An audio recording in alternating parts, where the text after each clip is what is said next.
The mockery. The grand chamber of the Galactic Council stretched endlessly into the void, its crystalline walls reflecting the light of distant stars.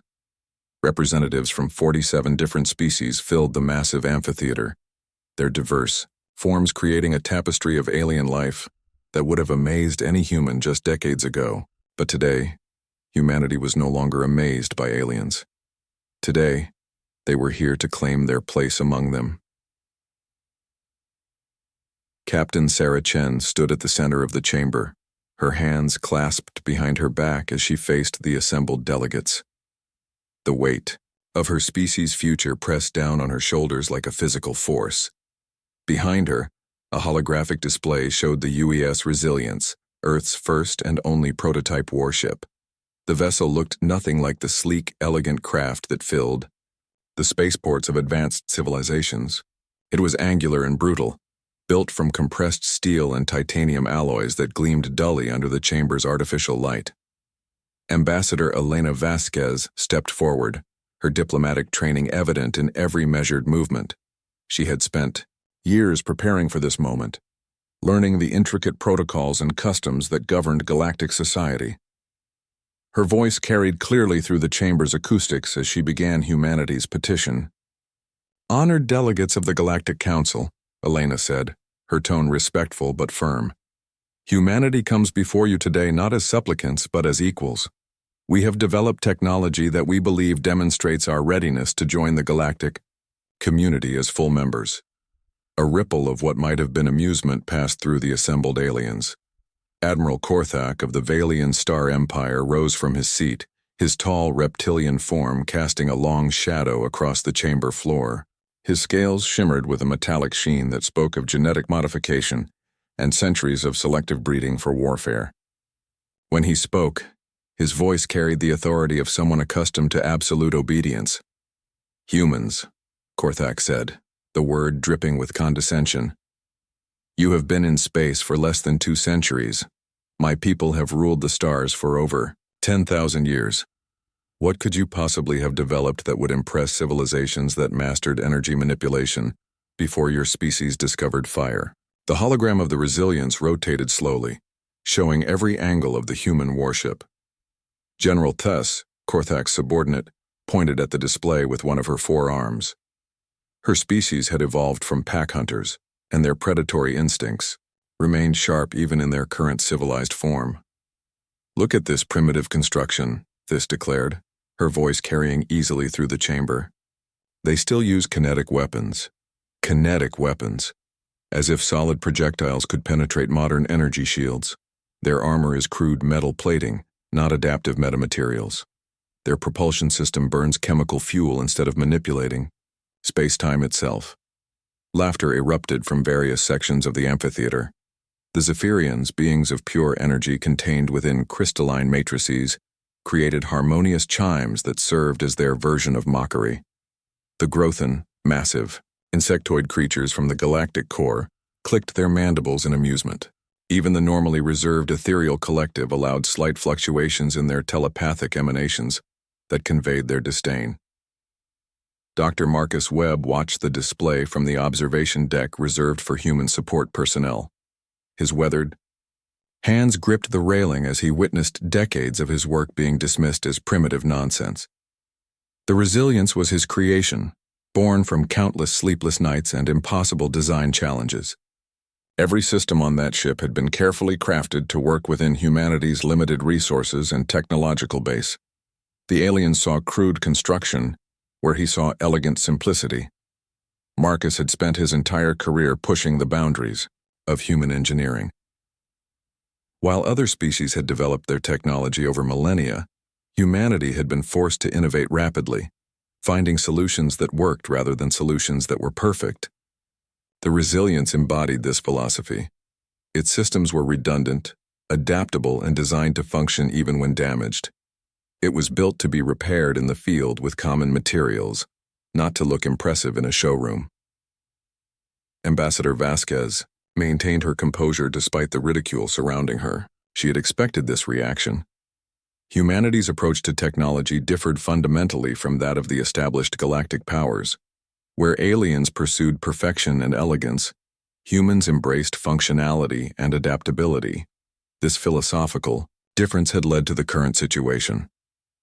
Perhaps, Elena said, raising her voice to cut through the laughter, appearances can be deceiving. We would welcome the opportunity to demonstrate our capabilities rather than simply display them. Admiral Korthak's eyes narrowed as he studied the human ambassador. There was something about her confidence that irritated him. Humans had a reputation for surprising other species, though usually not in pleasant ways. They had expanded into space faster than any other known civilization, establishing colonies and trade routes with aggressive efficiency. They negotiated with a directness that many found crude, and they approached problems from angles that more refined species would never consider. A demonstration? Korthak mused aloud. Yes, that might be educational. For you. He gestured broadly to encompass the entire chamber. The Vaelian Star Empire offers humanity a simple test. Send your primitive warship against a single squadron of our patrol vessels. If you can survive for 10 minutes without being destroyed, we will consider supporting your application for council membership. The chamber fell silent.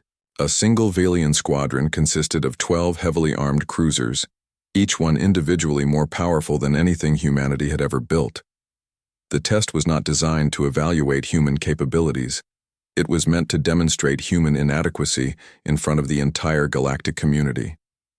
It was meant to be a public execution disguised as a fair trial. General Thys stepped forward, her predatory grin visible even to the humans in the observation deck. Of course, if your ship is destroyed in this test, humanity will acknowledge its technological inferiority and accept client status under Vaelian protection. We will guide your development and ensure your species contributes appropriately to galactic civilization.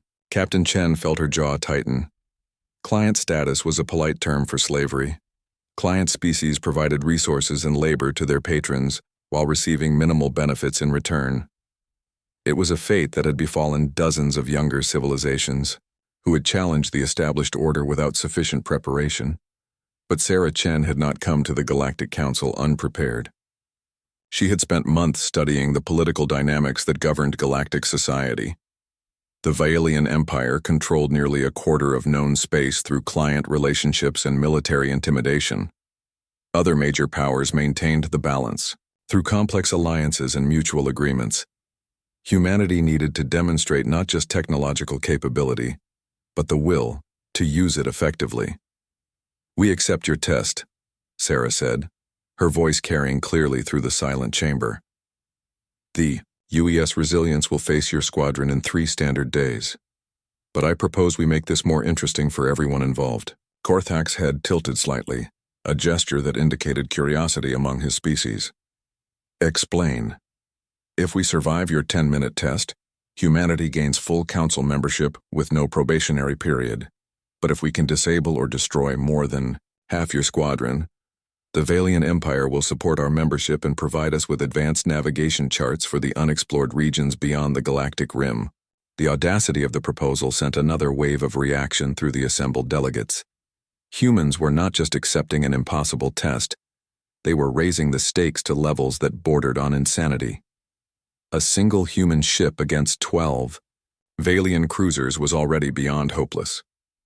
To suggest they could not only survive but achieve decisive victory was either brilliant psychological warfare or complete delusion. Admiral Korthak studied the human captain for a long moment. Her confidence was either masterful acting or based on knowledge he did not possess. Either way, the test would serve his purposes. If the humans were completely destroyed, it would demonstrate Vaelian power to any other species considering challenges to the established order. If they somehow survived, it would still show their inferiority, while allowing him to appear magnanimous in victory. Agreed, Korthak said finally. In 3 days, at the Kepler Proving Grounds, your ship will face Squadron Commander Vextar and his patrol group. The encounter will be broadcast throughout galactic space so that all may witness either human courage or human folly. As the council session concluded and delegates began filing out of the chamber, Dr. Webb made his way down to join Captain Chen and Ambassador Vasquez. His expression was grim but determined. The next 3 days would determine whether his life's work would be remembered as a triumph of human engineering or as the final monument to a species that had reached too far too fast. "Sarah," Marcus said quietly as they walked toward the human delegation's transport, "are you absolutely certain about this? I believe in the resilience, but 12 Valian cruisers." Captain Chen stopped and turned to face her chief engineer. Her eyes held a confidence that seemed almost supernatural under the circumstances. "Marcus, you built that ship to do impossible things. You designed every system to work when everything else was failing. You created something that doesn't just fight, it adapts." She gestured toward the departing alien delegates, many of whom were still discussing the upcoming test with obvious anticipation. They see crude construction because they're looking for refinement. They see primitive weapons because they expect energy sophistication. They see a single human ship because they can't imagine what humanity becomes when we're pushed to our limits. Ambassador Vasquez nodded slowly as she began to understand the deeper strategy at work. "You're not just planning to survive their test. You're planning to win it so decisively that every species in the galaxy will have to recalculate their assumptions about human capabilities." "Exactly," Sarah replied. "In 3 days, the Valian Empire is going to learn what happens when you underestimate humanity. And the rest of the galaxy is going to learn why that's a mistake they never want to make."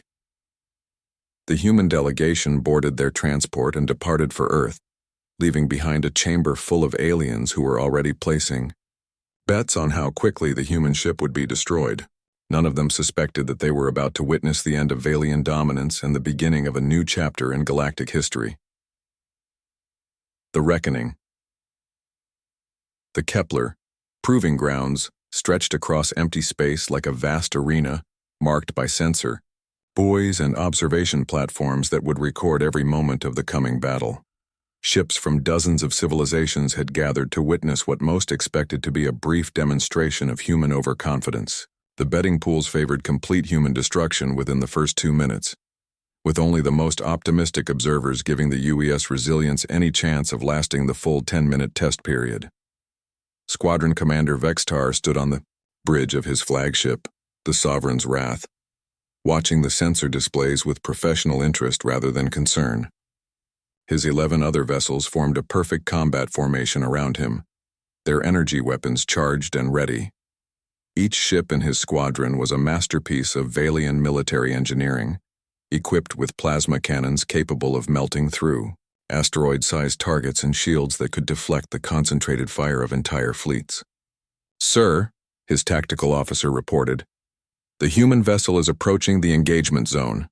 They're broadcasting standard identification codes and requesting permission to begin the test." Vextar studied the approaching ship through his main viewer. The UES Resilience looked even more primitive in person than it had in the holographic displays. Its hull was a patchwork of different materials, with obvious weld lines and repair plates visible across its surface. Weapon hardpoints jutted from its sides like afterthoughts, and its engine nacelles glowed with the dull red of chemical propulsion rather than the brilliant blue of properly contained antimatter. "Pathetic," Vextar muttered. "How do they expect that scrap heap to last even 5 minutes against proper warships?"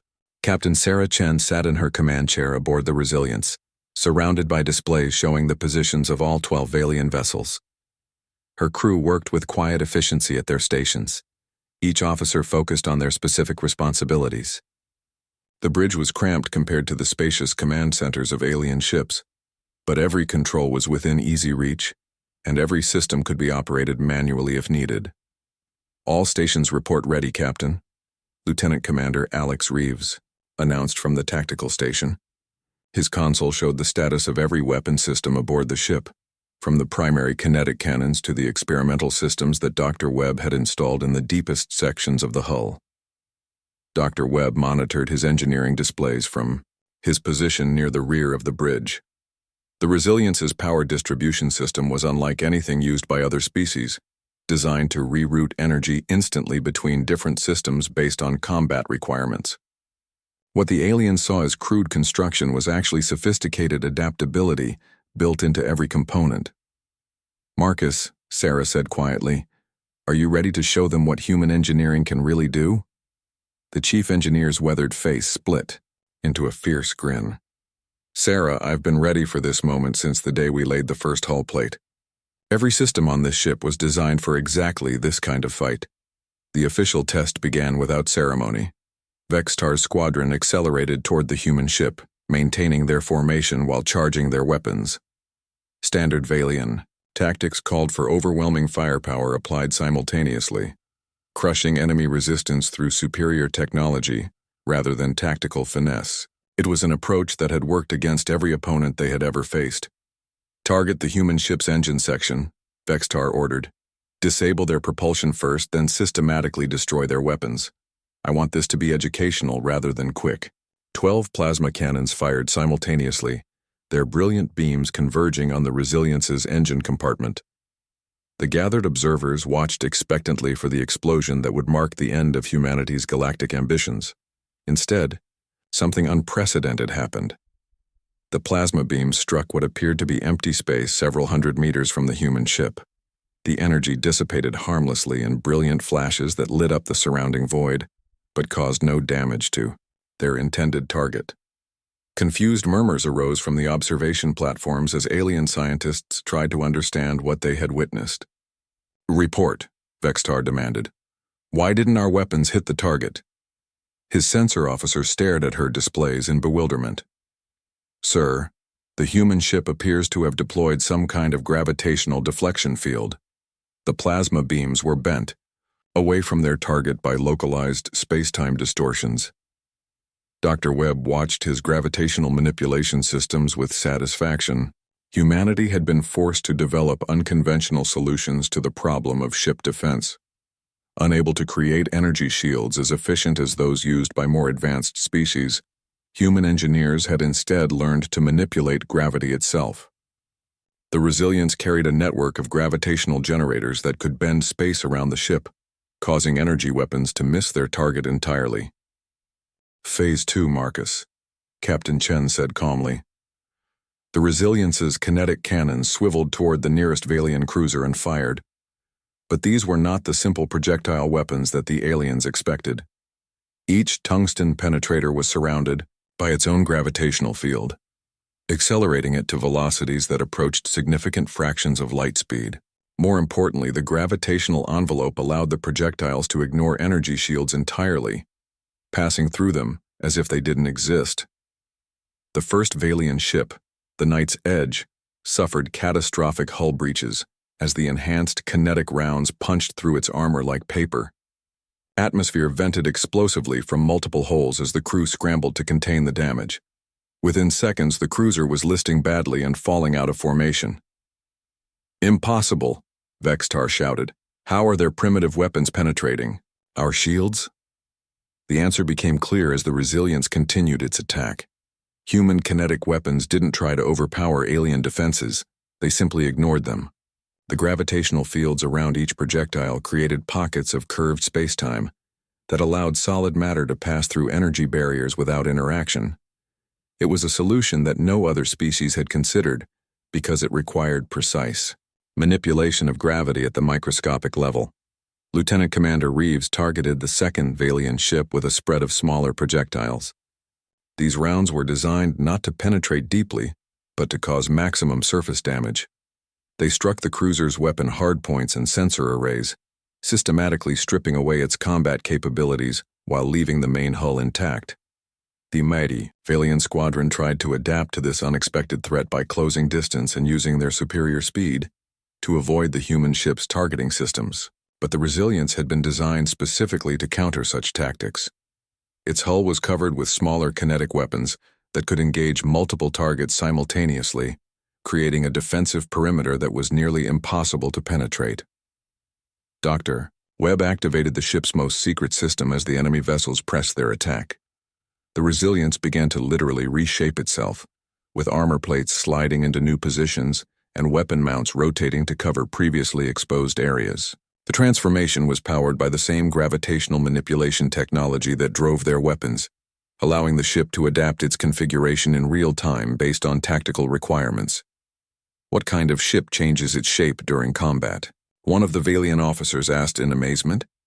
The answer was a human ship designed by engineers who understood that survival often required adaptability above all else.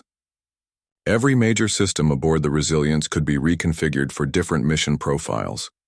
What appeared to be a single warship was actually a modular platform capable of assuming dozens of different configurations based on immediate needs. Squadron. Commander Vexitar watched in growing horror as his carefully coordinated attack fell apart. 3 of his ships were already severely damaged, their combat effectiveness reduced to near zero. The remaining vessels found themselves outmaneuvered by a ship that should have been destroyed in the first exchange of fire. Worse yet, the human vessel seemed to be learning from each engagement, adapting its tactics in ways that suggested artificial intelligence beyond anything his own species had developed. "Sir," his communications officer reported with obvious reluctance, "we're receiving new orders from Admiral Korthak. He's authorizing us to use enhanced firepower protocols." Enhanced firepower meant weapons that were normally forbidden in testing scenarios. Weapons capable of destroying entire space stations with single shots. Vexitar hesitated for a moment before giving the authorization. The test had already gone, far beyond what anyone had expected, and his reputation would not survive the complete destruction of his squadron by a single human ship. The Sovereign's Wrath's main cannon powered up with a deep thrumming that could be felt throughout the ship. When it fired, the beam that emerged was not the relatively modest plasma bolt used in normal combat. This was a concentrated stream of antimatter that could burn through planetary crusts given sufficient time. Captain Chen watched the incoming weapon discharge with calm professionalism. "Marcus, time to show them our final surprise." The Resilience's hull began to glow with an internal light that had nothing to do with heat or radiation. Deep within the ship's core, Dr. Webb had installed humanity's most ambitious technological achievement, a dimensional phase generator that could temporarily shift the vessel into parallel space-time. For a few crucial seconds, the ship existed in a slightly different dimensional phase, allowing the antimatter beam to pass harmlessly through its position. The weapon that should have vaporized the human ship instead struck empty space, its destructive power wasted against the cosmic void. The Resilience phased back into normal space directly behind the Valian flagship, its kinetic cannons already trained on the larger ship's engine section. What followed was not so much a battle as a demonstration of technological superiority disguised as primitive construction. The Resilience systematically disabled the remaining Valian ships with surgical precision, using gravitationally enhanced projectiles to strip away weapons and propulsion systems while leaving life support intact. Within 20 minutes of the engagement's start, 11 of the 12 enemy vessels were drifting helplessly in space. Only Vexitar's flagship retained any combat capability, and that was by Captain Chen's deliberate choice. She wanted at least one Valian ship to remain functional enough to carry word of what had happened back to their empire. "Squadron Commander," Sarah's voice carried clearly over the communication channel, "I believe your 10-minute test period has expired. Do you require assistance with search and rescue operations for your crews?" The question was asked with perfect politeness, but its implications were devastating. Not only had humanity survived the impossible test, they had achieved complete victory while offering humanitarian aid to their defeated enemies. It was a demonstration of capability combined with restraint that forced every observer to recalculate their assumptions about human nature. Admiral Korthak watched the battle's conclusion from his command ship at the edge of the proving grounds. His carefully laid plans had not merely failed, they had backfired spectacularly. Instead of demonstrating human weakness, the test had revealed technological capabilities that matched or exceeded those of any known civilization. Worse yet, it had been broadcast live throughout galactic space, ensuring that every species would know of the Valian Empire's defeat. "Sir," his aide said quietly, "the Galactic Council is requesting immediate consultation regarding humanity's membership application." Korthak nodded grimly. The political landscape had shifted permanently in the span of a single engagement. Humanity had earned their place among the galactic powers not through diplomacy or gradual acceptance, but through decisive action that could not be ignored or dismissed. Dr. Webb monitored his systems as the Resilience moved to assist the disabled, Phyalian vessels. Every technology that had seemed primitive to outside observers had performed exactly as designed. The gravitational manipulation systems, the adaptive hull configuration, the dimensional phase generator, all of it had been developed by human engineers working with limited resources but unlimited creativity. "Captain," he said with obvious satisfaction, "I think we've made our point." Sarah Chen allowed herself a small smile as she watched rescue shuttles deploy from her ship to aid the Valian survivors. "Indeed we have, Marcus. The galaxy now knows that humanity doesn't just survive challenges, we turn them into opportunities." The UES Resilience departed the Kepler Proving Grounds as the newest and most dramatic member of the Galactic Council, leaving behind a field of disabled ships and shattered assumptions. The Valian Empire's dominance had ended not through gradual decline, but through a single decisive encounter that proved technological superiority could emerge from the most unexpected sources. In the years that followed, other species would study the battle extensively, trying to understand how humans had achieved such decisive victory with apparently primitive technology.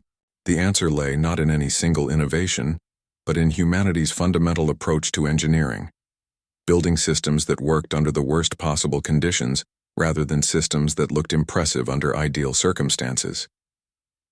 The mockery had ended. The age of human expansion among the stars had begun.